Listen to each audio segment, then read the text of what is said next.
You are now listening to the War Report Podcast Network. What up, everybody? Welcome back to the College Loop Pregame Show as we are here to talk about Auburn taking on Mississippi State in the semifinals of the SEC tournament. And before we get right into it, I'll go ahead and do a little review of yesterday's games, which, if you're an Auburn fan, yesterday was almost a perfect day of basketball. Tennessee loses to Mississippi State, which is who Auburn is playing today. Auburn beat South Carolina, kind of reminiscent of how they beat them earlier on. Alabama and Kentucky both lost to their opponents, being Texas A&M and Florida. I mean, issue looking forward, Auburn has struggled against Buzz Williams before in this tournament. Auburn has struggled against Florida several times, going back as far as this year, where Auburn had a very embarrassing loss. But not only was they suffered an embarrassing loss to Florida this year, they've also experienced an embarrassing loss to Mississippi State. And I'll get further into that in just a second. Before I do, I want to do a little recap of two of the games from yesterday, the two games that matter today. So I'll start off with Auburn taking on South Carolina, beating them 86-55. And before this game, I'm going to get a little fanboyish. It was kind of funny knowing that South Carolina came out of the gate, and I'm trying to remember if it was, I think it was Murray Boyles. I'm pretty sure I said Colin Murray Boyles, who at the pregame, whenever they were talking to him about the 40-point loss earlier on in the year, he said they're not in the jungle anymore in reference to Auburn, saying it's going to be a completely different ballgame, which it was. It wasn't a 40-point win for Auburn. It was a 31-point win for Auburn in the SEC tournament. And what exactly played into Auburn winning that game yesterday? It was scoring, and it was getting hot. Janai Broome put up 18 points and 10 rebounds. A nice little double-double from the double-double king himself. You also had Chaney Johnson and Katie Johnson put in some solid points off of the bench, put up 21 combined. Chaney with 11, and then Katie Johnson with 10. And then off the bench as well, Dylan Cardwell, Chris Moore putting up a solid 7 and 6. Trey Donaldson put up 5, and Chris Moore putting up 6. That was a very solid performance from Chris Moore. He really put in the effort, but those were tough earned twos. I saw a lot of them were contested. The first one he scored was contested that I remember. And then you go to the starting lineup. Chebek Mazar put up 8 points. Denver Jones put up 7. And then Aiden Holly put up 9 points. So finding scores outside of Jaylin Williams, who only put up 3 points in this game. And of course, we've seen when Jay Will had his injury early on in the year, Auburn responded by having one of their best wins of the season without Jay Will. So we've seen this team is able to get past or play without Jay Will. And for him to get 3 points, and Auburn still win by 31 is a massive step in the right direction, especially for anybody who has doubted Auburn's ability to have that depth, to have extra legs, to have 10 better than your 10 mentality. And I mean, looking at the scoring, Auburn shot 47% from the 3-point line, shot 49 from the field, and they shot 52% from the free throw line, which you don't want to see that. That's probably the biggest downfall of this game. Auburn only had 5 turnovers in this game. Defense, and also did the same thing they did in South Carolina last time. They passed the ball a lot. 18 assists as a team, as opposed to South Carolina's 9. And, of course, 6 steals. They also had 8 blocks to South Carolina's 2 and 4. Forced 10 turnovers from South Carolina.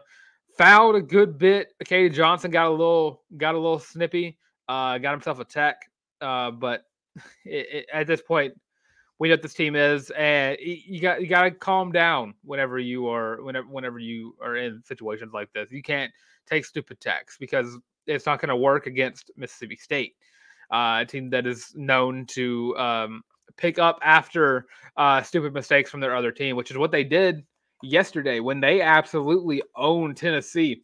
In every single facet of this game, Mississippi State never lost the lead from start to finish. Mississippi State was in the driver's seat, and the same thing that's happened before against Auburn. It's Josh Hubbard and it's Chris Matthews, Cameron Matthews, sorry, and it's just the same old. Tennessee did not shoot well. 24% from the three-point line, shot 30% from the field. Dalton Connect, 14 points, one rebound, 1 assist. Had 3 turnovers. 14 turnovers of the team, but Mississippi State had 15. But Mississippi State has this weird thing called a defense that some SEC teams aren't really known for playing very much. But looking at Mississippi State as a whole, this is a defensive-led team. This is a defensive monster of a team. This team just does things that more offensive-oriented teams don't focus on. Like, that's why Tennessee struggled. They have, and also I think Tennessee might have just kind of been in passenger seat mode throughout the entire tournament because they're getting ready for March. This is a team this is a potential Final Four Elite Eight team in Tennessee. So I'm not saying like, oh, they had a bad game. They suck. That's not what I'm saying at all. I'm saying they couldn't respond to Mississippi State's effort on the defensive side of the ball. They didn't know how to react to that. And on the other side, they have Josh Hubbard, who has given everyone issues this year. Josh Hubbard currently with 17 points a game and scored 18 in this one. You had Cam Matthews put up 18. You had Tolu Smith put up five rebounds and 8 points. And then, of course, you had DJ Jeffries put up words are hard. 8 points and 7 rebounds. And that's another thing. Tennessee out-rebounded Mississippi State. They out-assisted them. They were very close in steals. They were very close on blocks. They were very close in turnovers. Just nothing about this game was just domination outside of the shooting side, where Mississippi State shot 25% better from the field. They shot 6% better from the three-point line, but they don't take a lot of threes, and they didn't shoot better. It's just Mississippi State has this weird feel to them because they're not a team that they went on a 4-game losing streak to end out the regular season, and they just took better shots. And of course, they did that without really substituting. They had 5 guys, their entire starting lineup, or 4 guys out of the starting lineup, play 30 minutes or more. You had 30, 32, 34, and 37. And off the bench, you had 17, 15, 8, 4, and then you have one guy who has 0 minutes, but got on the field, got on the court. But if you're splitting up these 2 games and looking at the 2 teams that are playing, you got to look at the season where Auburn, Mississippi State already have played twice this year. They split the series. Starting off, Auburn had that very embarrassing loss to Mississippi State in Starkville at 64-58, where that was before Auburn really figured out what they wanted to be. We didn't know a lot about what this team can be. We were kind of just like, we don't want them to peak early. But that was a game where Dylan Cardwell fouled out early. And I don't know if he 4 fouls, he didn't foul out, but he got 4 fouls very early. Jedi Broom had to play 34 minutes of basketball. And he didn't have a double-double. He had 14, 7, 2. He also had 1 steal and 3 blocks. Jedi Broom still had a great game. Jay Will had 10 points, had a good game. But outside of those 2, you just had 25% shooting from the field. I mean, look, let me read these stats from that first game these 2 teams played. Chris Moore, 0 for 2 from the 3. Jay Will, 0 for 4 from the 3. Trey Donaldson, 0 for 1. Katie Johnson, 0 for 2. And Chaney Johnson, 0 for 1. Chadwick Mazzara, 1 for 3. Aiden Holloway, 2 for 7. And then Denver Jones only missed 1. And that was a game where Aiden Holloway and Denver Jones weren't starting because of something that was going on. I don't know if it was – I don't know what it was, so I'm not going to try to specify anything. Auburn shot 33% from the field. Shot pretty well from the free throw line, a lot better than they did against South Carolina. But they just had no response to the defense of Mississippi State. And it's really hard to do that because we've seen Jedi Broom struggle whenever he has to play those extended minutes. So that was a key factor. But 15 rebounds was the difference between Mississippi State and Auburn in that first game. And then looking at the next game, Auburn played in Neville Arena. Auburn won by 15, 78-63. And they had the same struggles defensively against, Josh Hubbard, who scored 17 that first game versus Auburn, and then scored 23 in their second game in Neville Arena. Also had Tolu Smith put up a double-double, and Chris Matthews put up 10 points. I mean, this is a team that can go toe for toe with Auburn in rebounds. And they led Auburn in rebounds in both games, but this one by 6. But assisting, that's how Auburn made the offensive effort to tear up Mississippi State's defense, get through it, get to the paint, get inside the free throw line, so you can throw it to Janai Broome, so you can lob it up to Dylan Cardwell, so you can give it to Jay Will, so you can give it to Chad Baker-Bazara. That is a factor of this game. That is how Auburn wins this game against Mississippi State. They spread the ball around. They take smart shots, because I said so in the first game they played 33 from the field, 25 from the three-point line. Second game, 50 from the field, 47 from the three-point line. Taking smarter shots, spreading out the ball, making that extra pass is how Auburn wins this ball game. I don't think Auburn loses.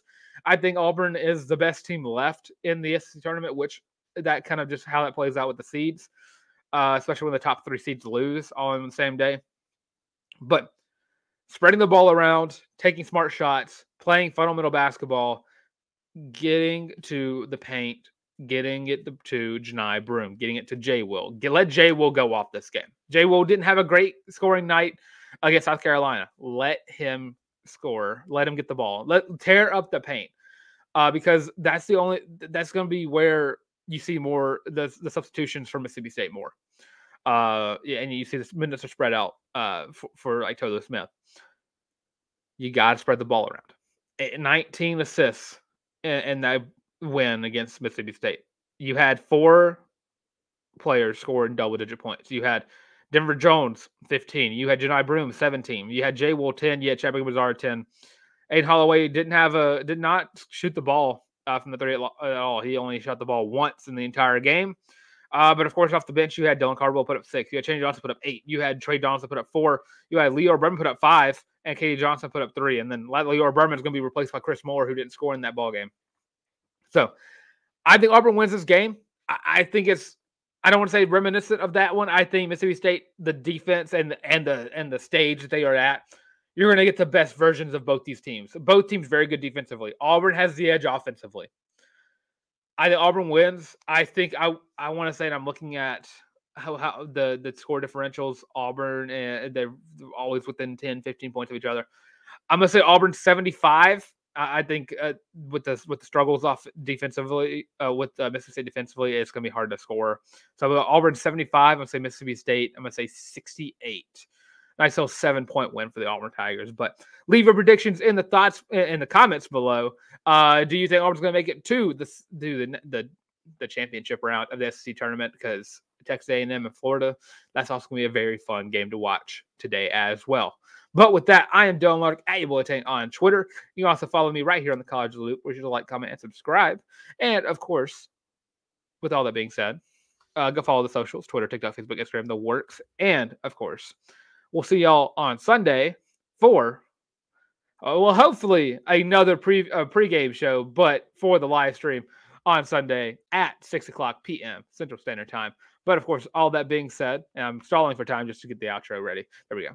With all that being said, this has been the College Loop pregame show. Thanks for watching, and War Eagle.